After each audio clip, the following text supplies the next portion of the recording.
तेजस्विनावधीतमस्तु मा विद्विषावहे। ओम शांति शांति शांति।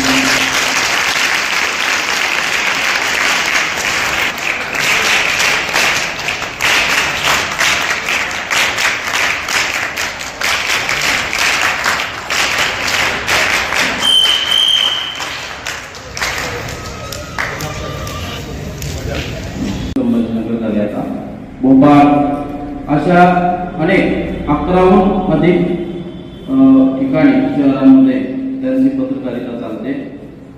Urban times YouTube channel ते चालवित असतात। यांचा पत्रकारितेमध्ये मोलाचं असं योगदान असलेले आपले आदरणीय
आज आपण सर्वजण या निरोप समारंभासाठी एकत्रित जमलो आहोत। या दिवशी फक्त मी नाही तर आपण सर्वजण खूप भावुक झालो आहोत। देताना आज निरोप शाळेचा आणि घरून या रोड देताना निरोप या शाळेत मला लाभलेले मित्रांनी यांच्या आठवणीचा एक अनुभव ठेवा। मी माझ्यासोबत घेऊन जात आहे। मित्रांसोबत केलेल्या गमती जमती, वर्गात केलेल्या खोड्या, अभ्यास या सर्वांना मी कधीही विसरू शकत नाही।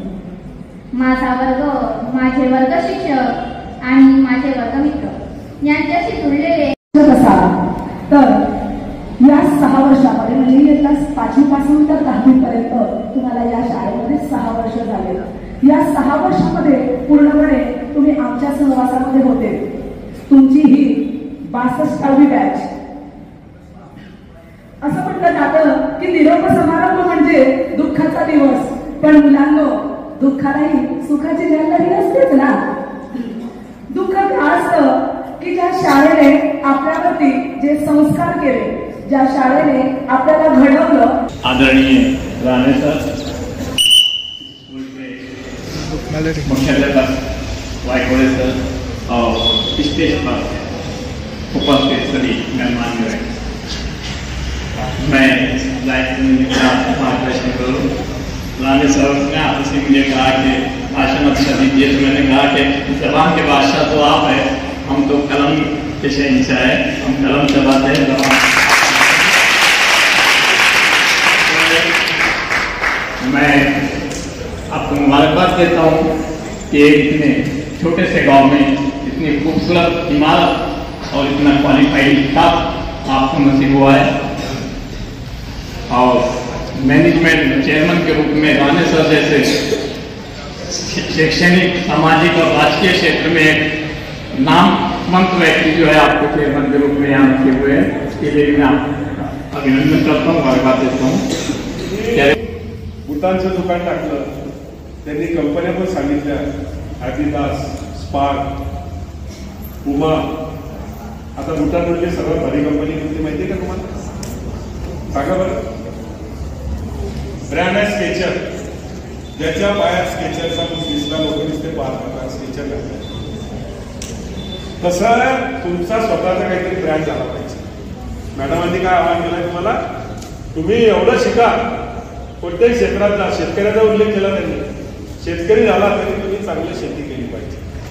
कोणतंही क्षेत्र हे कमी नाही आहे. शैक्षणिक गुणवत्ता आपण प्राप्त कराल, परंतु आपल्या छंदांना आपण कुठेतरी जागा असू द्या. आपल्यामध्ये असलेल्या उपजत कला ज्या काही आहेत आपल्यामध्ये, त्यांचा आपण विकास केला गेला पाहिजे, याकडे सुद्धा आपण लक्ष द्या. आपल्यामध्ये काही संगीताची आवड असेल, काही कलेची, चित्रकलेची आवड असेल, शिल्पकलेची आवड असेल, वास्तुकलेची आवड असेल, तर याकडे सुद्धा आपण दुर्लक्ष करू नका आणि आपल्या जीवनातील वाटचाली करत राहा. कारण बघा, इयत्ता 10वी मध्ये शिकणारे बरेच विद्यार्थी एक ग्रेड परीक्षेला बसले, त्यांना चित्रकलेची न आत्मानं अवसादे आत्मैव आत्मनोबंधू आत्मैव रिपुरात्मनः. म्हणजे आपला स्वतःचा उद्धार आपण स्वतःच करायचा आहे. आपण स्वतःच जर तो उद्धार केला नाही तर आपणच आपले शत्रू आहोत, आणि जर आपण स्वतःच आपला उद्धार केला तर आपणच आपले मित्र आहोत. मग आपण आपलं मित्र व्हायचं का आपलं शत्रू व्हायचं हे आपण याच टप्प्यावर ठरवायचं आहे आणि आपल्या जीवनाला योग्य आणि छान अशी दिशा द्यायची आहे.